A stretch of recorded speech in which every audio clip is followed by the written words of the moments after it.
Hi everybody, and welcome to your full moon lunar eclipse pick a card reading, and this is for Saturday, October 28th, 2023. I have 3 piles laid out before you, and we're using our runes to select. We have Manaz, Raidho, and Isa as our choices. Take your time and see which pile is most closely resonating to you.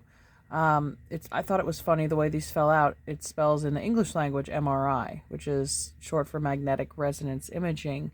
And doing a little research on how they work, it has to do with creating a magnetic field and changing the direction of the protons in your body, and then measuring how quickly those protons realign once the magnet is turned off. So the fact that it creates a harmonic or a frequency within the body, and your atoms have to line up with it, there's a resonance. It seems to me that it's a message about coming into alignment with your true frequency and releasing things that have maybe blocked you from that or interrupted that pattern. So we're going to take our time and go through each pile here, and I'll put timestamps down below. But before we get started, I'm going to do an intro, a little bit about the astrology and symbology as always. So if you'd like to listen while you look at these piles, or you can skip ahead to your chosen pile. So this moon is taking place at 4:14 p.m. Eastern Time on the 28th at 11 degrees Aries in sidereal astrology.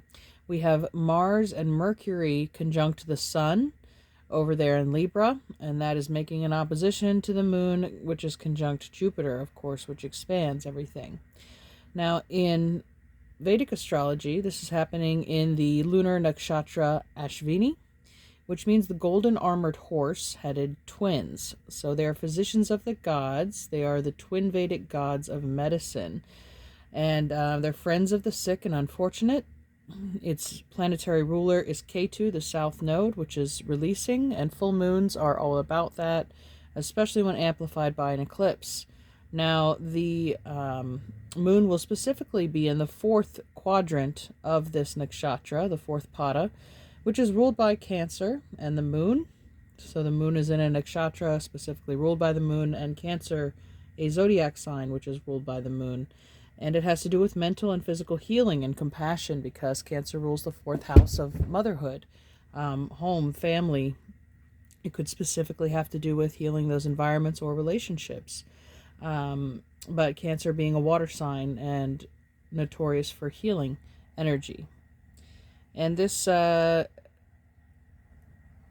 eclipse will be aligned with a fixed star called Sheridan, which is actually El Sheridan, which is the left horn of the ram. It's ruled by Mars and Saturn, and nature, it's violent, it's dangerous when acting impulsively. It makes people bold and daredevils. So take precautions, don't take risks at this time, especially during an eclipse. Kabbalists associate Aries with the 5th Hebrew letter He, which means window, and the 5th Trump Tarot card, which is the Pope or the Hierophant.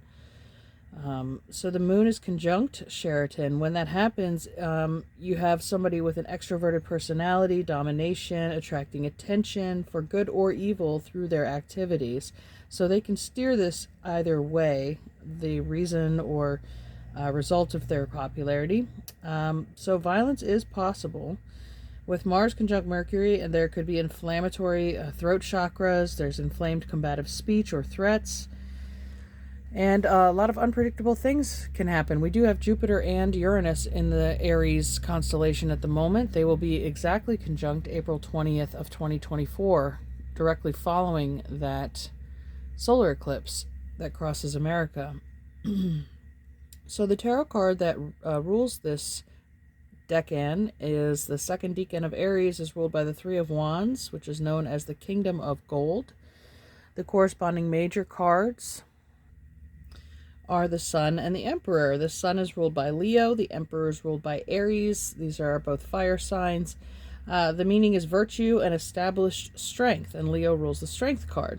So the Picatrix calls this decan new growth clothed in green. It's the phase after a seed sprouts. It's when growth really starts to accelerate. So going from conquest of a goal to governance of that goal. So seeing the active growth take place.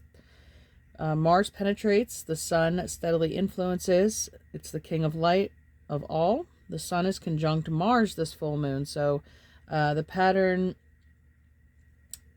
could be that we see somebody step into a leadership role and establish themselves. Maybe someone will dominate a different area of the world, or will take control of an area or situation through violence. It could be possible. So the Three of Wands is the Lord of Virtue, Sun in Aries. Their back is turned in trust, not in dismissal. They look to the sea for a threefold investment to return. There's a portrait of responsibility there. Great power for self-determination in Aries too. It is the key to creating pocket realities which do not obey the laws of the collective reality field in which they exist. So the opening statement I made about the MRI joke about resonating, like you're not resonating with one place, you're finding or you're creating a reality with that masculine fire creative energy of Aries, a new pocket of existence that does align with you because you created it. It came from your energy. That's why it's a perfect match. So the goal here is to establish a universe in which you establish the laws of nature and see that it is good. So have faith in the good efforts you have already made. Invest in well thought through acts of benevolence, as your generosity will be reciprocated in the long term. Make your own rules and live by them.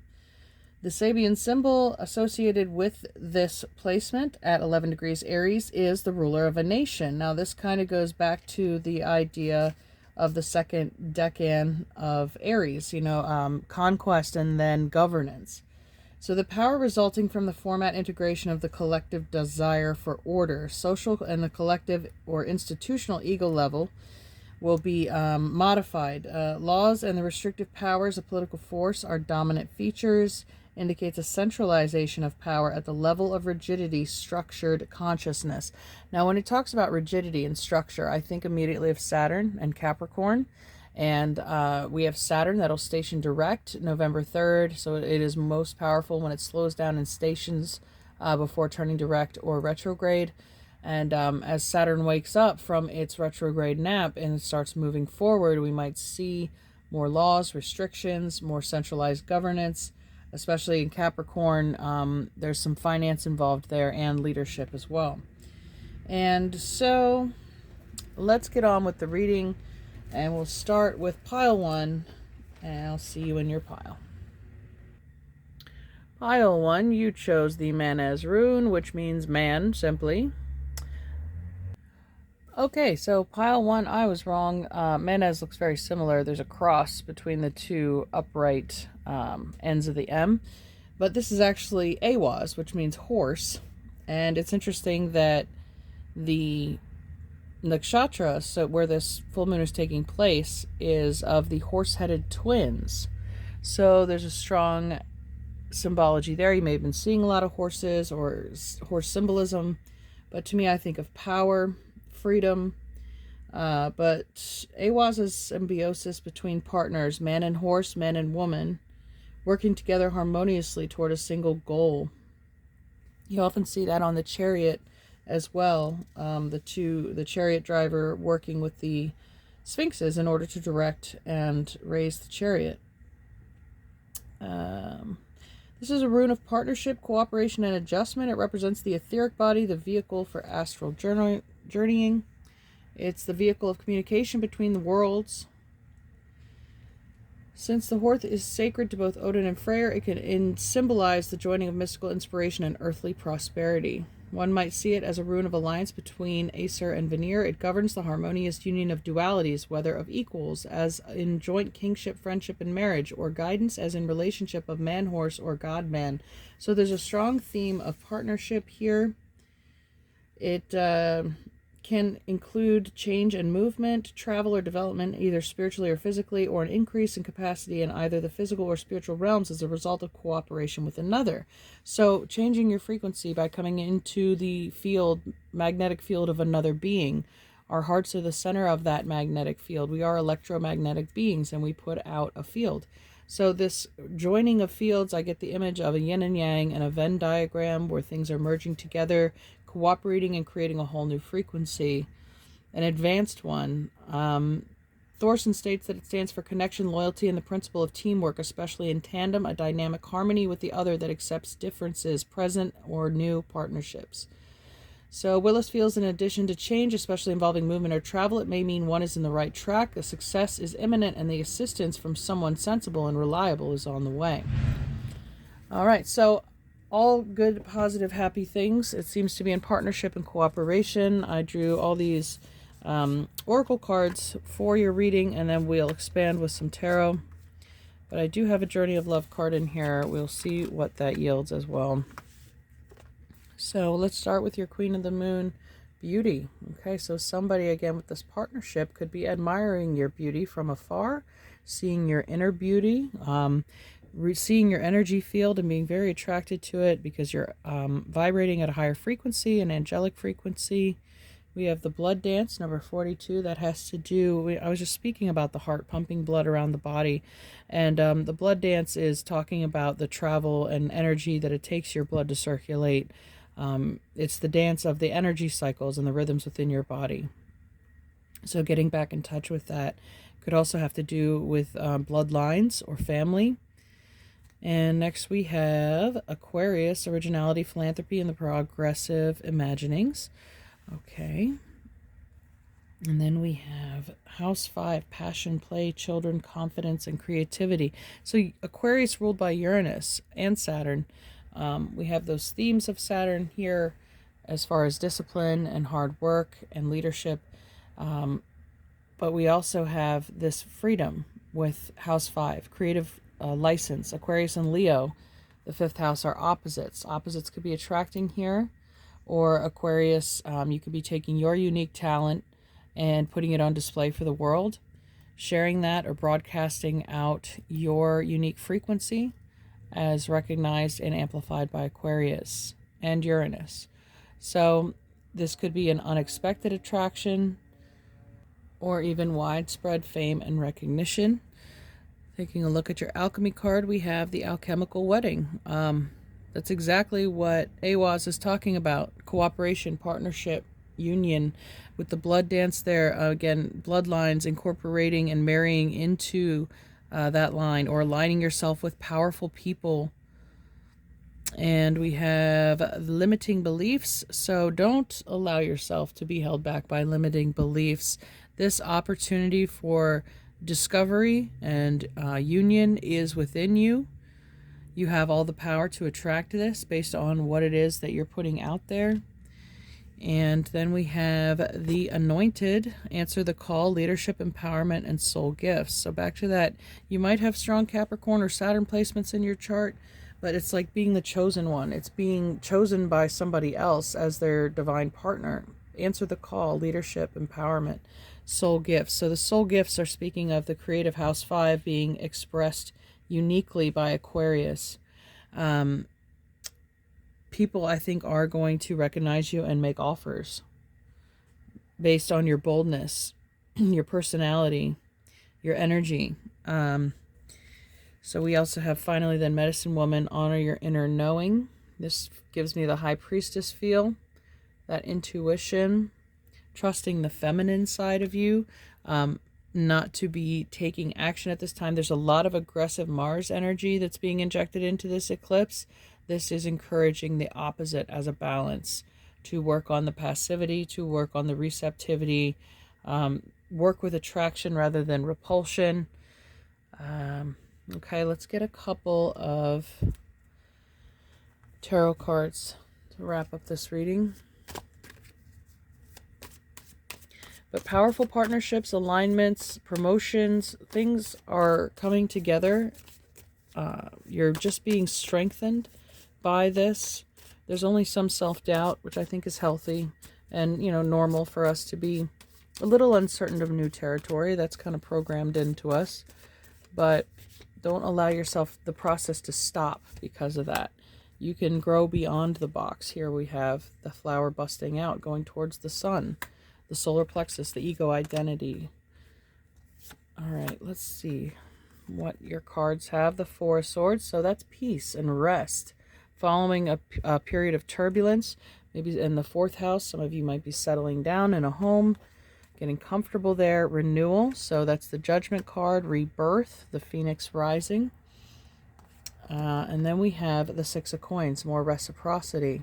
So it's whatever you give back will be returned tenfold. I think the astrology went over that as well. Okay, but there's again this feeling of receiving.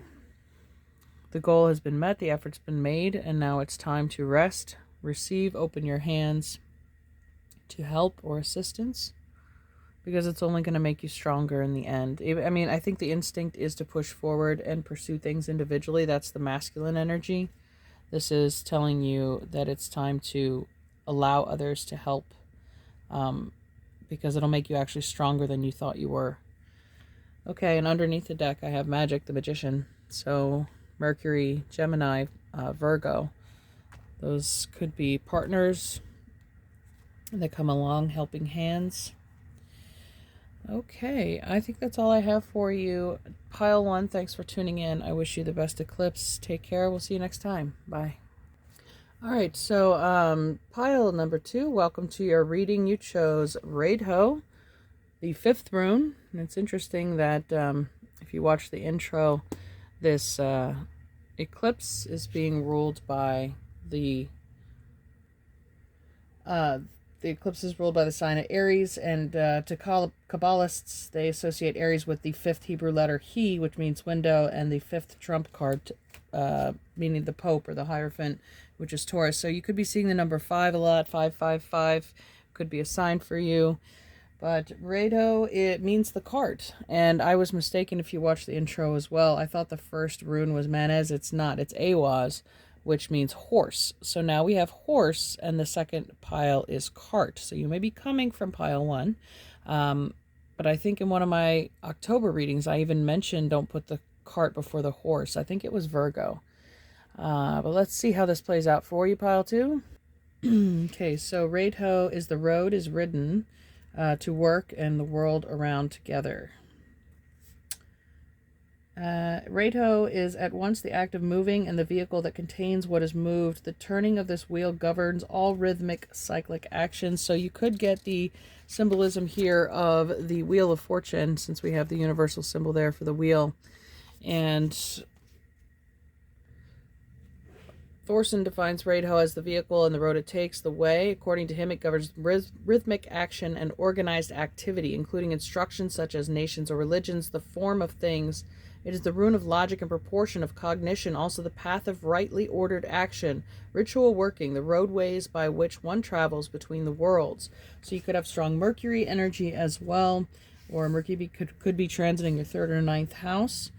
Radho is particularly useful as a journey rune. It can be chanted for protection while traveling or inscribed on charms, baggage, or letters to help them arrive safely to their destination, especially joined with the bind rune with Elhaz. For Willis, it's primarily a rune of travel, indicating a journey or a message, or possibly negotiations or discussions. So look for movement, look for travel opportunities, communication, so strong Mercury influence during this full moon. We have what Mercury conjunct Mars, so you could get something that comes in rather abruptly, or it may not be the friendliest communication. So your situation may vary, but look out for an important message or an urgent message. It could even be with Mars. Let's see, we have surrender, number 26. So that has to do with giving up your individual ego as far as making things happen. There's only so much you can do, and then you give it up to the universe to complete the process and return the result to you.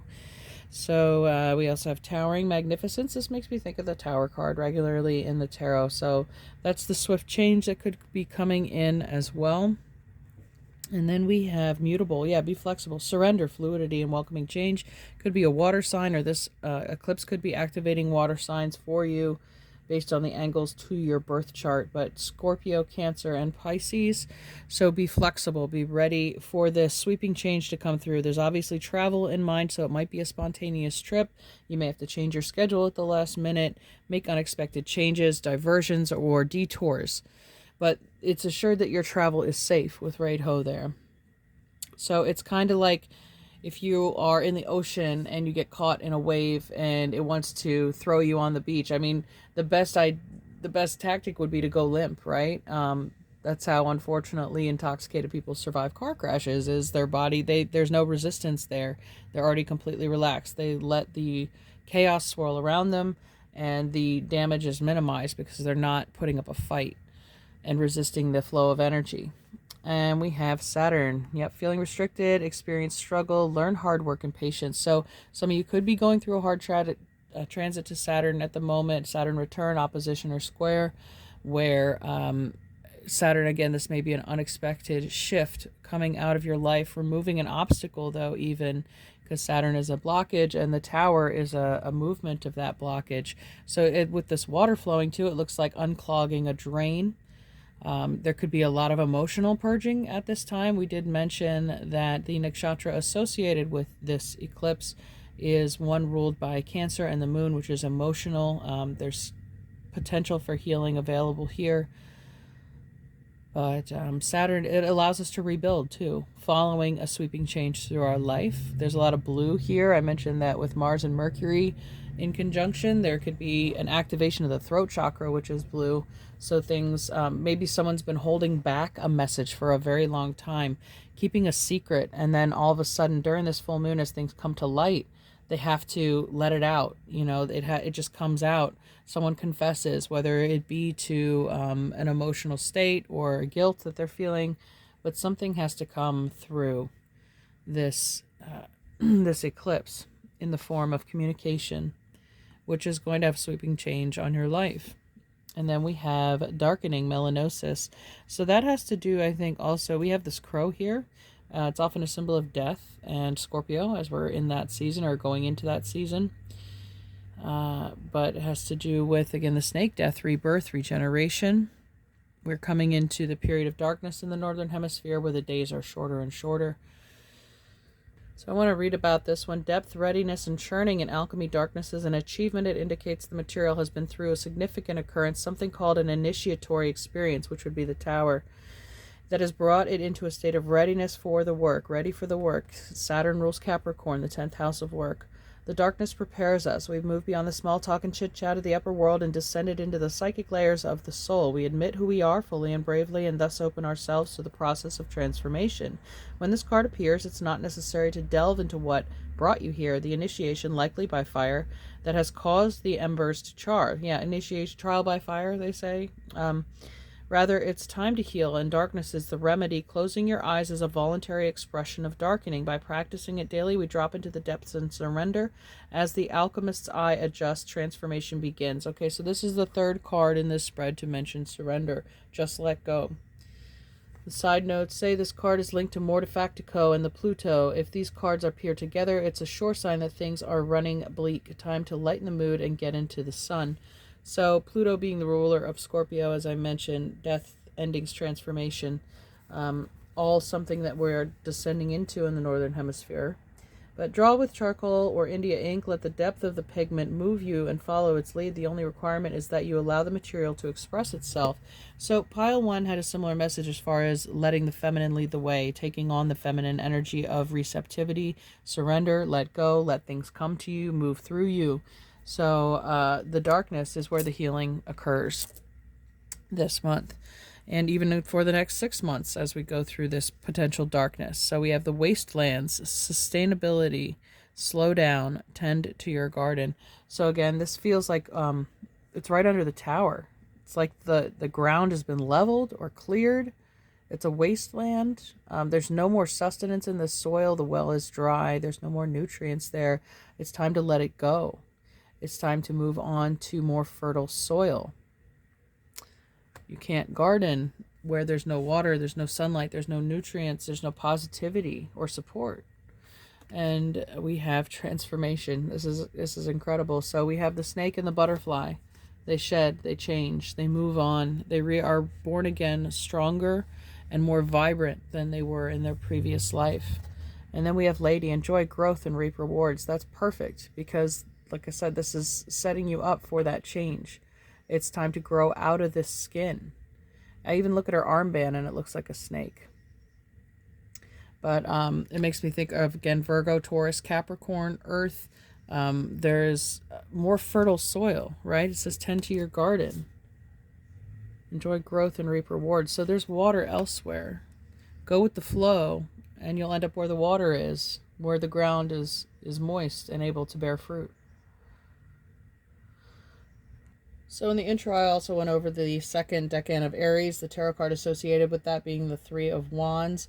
And it's going according to the Picatrix, it means new growth clothed in green. So you're going from a conquest to a government. You're going from the seedling to achieving growth. This is the cracking open of the seed, the tower, right? This is watering the seed, tending your garden. You started something, or maybe you released something again at this eclipse, and that's the first step. That's breaking open the seed. And as you water that, as you go with the flow, you're going to see your seedling sprout and start to rapidly spring up and be able to bear fruit for you. So there's a massive sweeping change coming through your life here, pile 2. And the cart being the symbolism of movement. Like it feels again like a dam breaking, like an emotional purge or a release.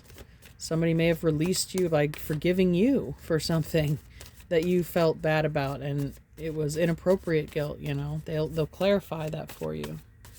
Let's see what your tarot reading. Here we have justice. Okay, yeah, rebalance, reharmonization, ruling the 7th house of partnerships. So there's a rebalancing, a recalibration. And we have the 8 of Swords. This also has to do with a freedom, a releasing of anxiety from the mind. 4 of Flames. So the 4 of Wands, that's the 1111 card, often known as a portal that you can be passing through, a gateway that you've achieved a new level and being welcomed into a new land of fruitfulness as a result of that release. And here we're ending on the Mother of Coins. So you also may have those strong earth placements, Virgo, Taurus, Capricorn. There's wealth and success and growth on the other side of this. So, oh, and one more I pulled over was the sun. It's definitely the sun is coming out, and underneath is the world. It's the end of a cycle. The release is the next stage. So you've done the work. So now you have to let go and let the changes come. You're coming out the end, a bright, beautiful, strong, feminine, fertile, earthly, abundant person and soul. You're really bringing out the light that may have been hidden for a long time. All right, pile 2, thanks again for tuning in. I hope you have a beautiful eclipse, and we're on to pile 3. Welcome, pile 3. You chose Isa, which means ice. Isa is the ice, inertia, stasis, and serenity. Things solidifying, taking shape. Okay, so ice is antimatter, gravity, inertia, entropy, the inertia and stillness that attracts the active force of fire. Mythologically, it signifies the rhyme Thyrsis, the frost giants, who are Thor's especial enemies. Isa is the center of the hailstone. It holds together ego awareness and provides a psychic bonding that can help an individual survive stress. When unbalanced, it can cause dullness and stupidity. Isa is the original point and line. Isa may be uncomfortable, but it is one of the more significant and powerful runes that can appear in a reading and is of great use in magic. Willis says that the appearance of Isa in a reading indicates that the progress of the matter under consideration will be frozen for the present and may be defrost later. It may signify something that is present in some readings. The situation may have frozen beyond thawing, so I'm getting like an icy heart or a cold heart. Isa is useful in magic shielding and protection. It can help to cool a situation down, to negate disruptive or destructive energies, and can balance Thorisas. It may indicate a personality pattern that is frozen in place and requires the balancing energy to change. In divination, it may indicate a frustrating situation with no change in sight. So feeling stuck, feeling frozen in place, frozen with fear perhaps.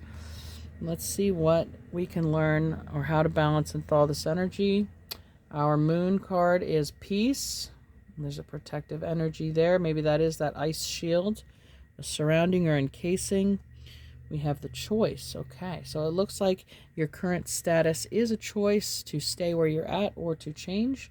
We have generosity, curiosity, intellect, and networking. Okay, Gemini, I got my tongue tied. So the 3rd house, communication. We also have house 8, transformation, karma, facing fears, and legacies. So that's Scorpio. And we are in Scorpio season about in the tropical system, and will be in November in sidereal. But it has to do with death, endings, and rebirth. And let's see, it looks like just even speaking your intention, speak your choice into the universe, and you'll see your world change. I have this turned upside down from the last reading, but the world just popped out at me, so we'll reshuffle those in a bit. So your current situation, you're not stuck. It's almost getting like this Eight of Swords feeling, like even the barrier here is interrupted. It's not solid. It's your choice to stay frozen in fear, like Gemini. It's even, I think actually the Eight of Swords is Mercury in Gemini or Jupiter in Gemini. It's overthinking things. It's a monkey mind or self-doubt or chatter, anxiety. So some grounding could be in order here. Taking time to sit down and meditate with your bottom on the ground. Even ice baths with the ice rune being here. If you're doing those cold plunges as a reset button or a grounding mechanism, that'll get you out of your mind real quick. Some kind of physical stimulation like that. But there is a definitive choice here to make a change, with the butterflies showing up in the imagery as well for Gemini. So you're choosing to move after a period of feeling stuck. And then we have summer. This is when things are at their full expression. Life is flourishing. There's the brightness. And then we have healing is happening. You're not broken. Trust the process. It is safe to soften. Well, that's interesting because, we were talking about ice being solid or stuck in place. It's safe to soften. Trust the process. Maybe this is you punching holes in that barrier that you've put up in those walls. Slowly putting your feelers out there. And with this eclipse happening in the lunar nakshatra Ashvini in the fourth pada, which is ruled by Cancer, and the moon, there is that potential for healing here, for making peace, choosing to make peace with yourself or somebody else. The unknown, that's the Uranian aspect, also the star being there, Aquarius, ruled by Uranus, and could be destiny or fate. Just expect the unexpected when you have the courage to change your state. It's a pattern interruption. So of course it's going to be something new and unknown, and maybe that's what's intimidating or keeping you feeling frozen in place, because you've never gone to this place or you've never tried this job before. But this is encouraging you to step out of your comfort zone, to take a risk, because you don't have to operate the way that you've always known anymore. And then we have Stargazer, set your sights higher. So maybe some of you are getting the message from your ancestors that you're not living up to your full potential, that you've either held yourself back or you felt that others have held you back, but it's really just you. It's only your mind. You have complete power and control over your direction, and there's a lyric by the band Rush called "If you choose not to decide, you still have made a choice." It's from the song Free Will. You have free will. So maybe that's something you are being asked to strengthen or meditate on, is your solar plexus, your ego. Where's your ego been damaged? Where have you been, your boundaries been violated, or you've been told that you're not powerful enough? Some may have struggled with codependency or waiting and looking to others to make a decision for them, and that can cause anxiety too, thinking about making a choice. And here we have the star again. So it could have to do with Aquarius, maybe an unconventional path, something that people may not have thought of, a very unique solution that you can come up with. But this is also your destined path. Okay. It's there for you. You just have to step out onto it. The Four of Feathers is that rest and peace, though. I think you'll feel at peace the more you start living your authentic life, as opposed to trying to live up to others' expectations. There's the Mother of Cups, the Cancer energy, Pisces, Scorpio. The healing that you're doing for yourself is remarkable. The Ten of Cups, imagine, look at that. That is your end result of the healing that's going on during this eclipse. Your emotional wounds are recovered. I think your ice has melted. You're no longer immobilized. With the water symbolism showing up too, things are flowing again. The liquid state has returned. And then we have the Son of Cups, more cups. So Page of Cups, new emotional, new love for yourself, new love for life. There's more gratitude here that I'm feeling as a result of, I mean, even looking back on this situation, being grateful for the challenge that it presented you. It gave you a chance to show you how strong you are, to what you can survive, and what you're capable of blossoming into. Okay, pile 3, I hope you enjoyed this reading. If so, let me know in the comments below. Otherwise, you can pick another pile, or we'll just see you next time. Take care. Bye.